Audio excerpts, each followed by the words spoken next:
आप कैसे हैं?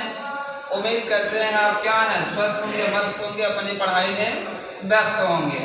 आज हम लेकर और एक टॉपिक आ गए धमाकेदार। उस टॉपिक का नाम क्या है? केमिस्ट्री कक्षा 12 सॉल्यूशन का लास्ट रीडिंग है असामान्य आणविक द्रव्यमान। देखिए असामान्य आणविक द्रव्यमान क्या होता है, किसे कहते हैं? एबनॉर्मल। देखिए अंग्रेजी क्या होगा इसका? Abnormal molecular mass. अब देखिए किसे कहते हैं एबनॉर्मल मॉलिक्यूलर मास। क्या होता है? कभी कभी मैंने इसके पहले पढ़ाया था कि किसी विलयन में अणुसंघ गुणधर्म जो होता है वो विलय की कणों की संख्या पर निर्भर करता है, न कि उसकी प्रकृति पर निर्भर करता है।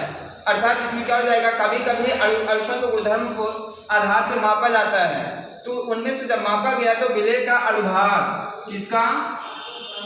विलय का अणुभार, ध्यान दीजिएगा, विलय का अणुभार मोलर द्रव्यमान जिसे कहते हैं, वास्तविक मोलर द्रव्यमान से अलग होता है।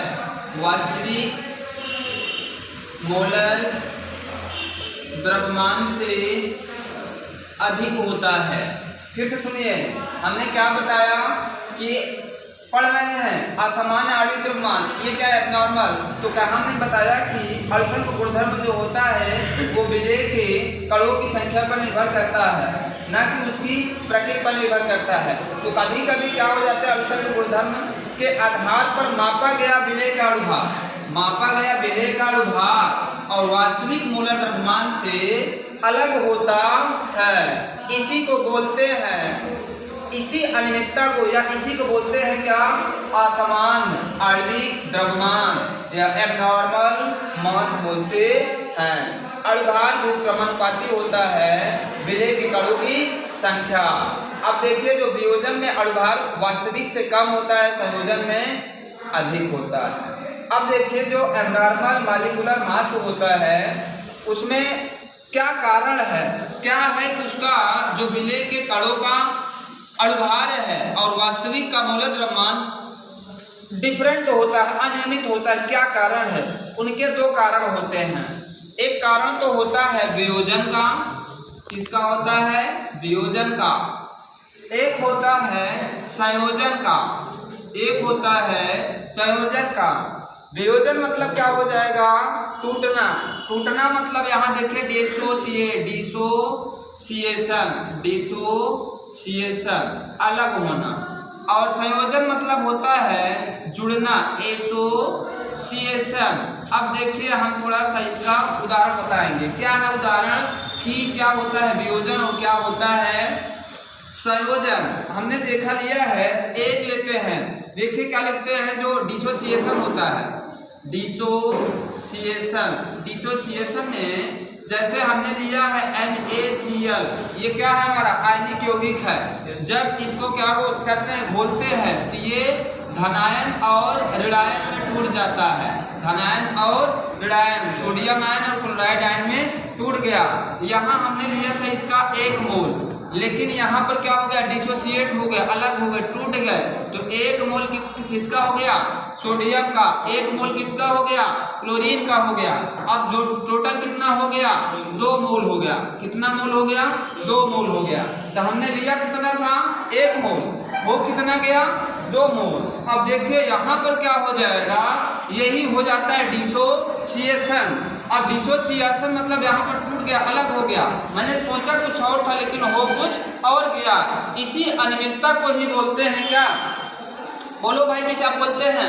असामान्य आणविक द्रव्यमान कहते हैं। इसमें समझ में आया नहीं? ये असामान्य में आणविक द्रव्यमान में जो डिसोसिएशन होता है, मैंने सोचा कुछ और था लेकिन हो कुछ और गया है। I बराबर क्या हो जाता है? फार्मूला 1/2 बराबर हो जाता है। 1/2 फैक्टर में रहेंगे, क्या होता है? 1/2 फैक्टर को I से दिखाते हैं। तो मतलब ऑब्जर्व्ड वैल्यू क्या होता है? ऑब्जर्व्ड वैल्यू बटा क्या हो जाएगा? Theoretical value. ऑब्जर्व्ड वैल्यू और थ्योरेटिकल वैल्यू। अब यहाँ पर ये कॉलिगेटिव प्रॉपर्टीज यहाँ डाल दे रहे हैं। अब ऑब्जर्व कितना जांचने पर कितना आया, यहाँ पर 2 हो जाएगा, थ्योरेटिकल कितना था 1, आया कितना 2 आ गया। क्या हुआ मेरा ये 1/2 फैक्टर। लेकिन 1/2 फैक्टर क्या है, अब उसको 1/2 फैक्टर के बारे में पढ़ेंगे। एक कारण तो ये हो गया डिसोसिएशन। अब आ जाइए एसोसिएशन।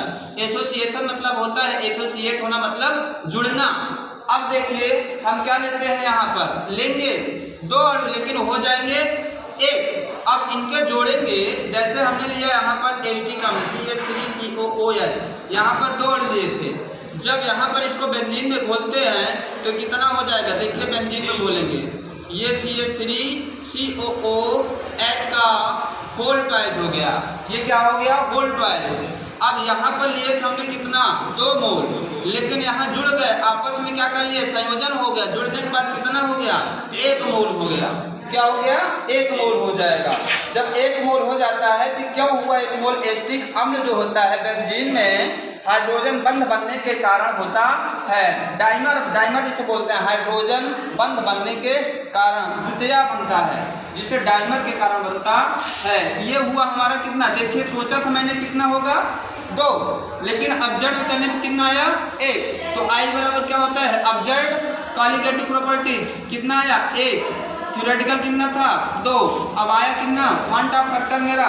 भाग कर देंगे ना 2 से 1 में, जब 2 से 1 में डिवाइड करोगे तो यहाँ पॉइंट हो जाएगा, यहाँ 10 0 हो जाएगा, 2 5 10 0.5 आ गया। क्या आया मेरा I क्या है 1/2 फैक्टर। अब कहोगे यार कि 1/2 फैक्टर बार बार बोल रहा है, लेकिन 1/2 फैक्टर होता क्या है, 1/2 फैक्टर में बहुत महत्वपूर्ण होता है, जो कि कंपटीशन लेवल पे बहुत ज़्यादा ही पूछता है।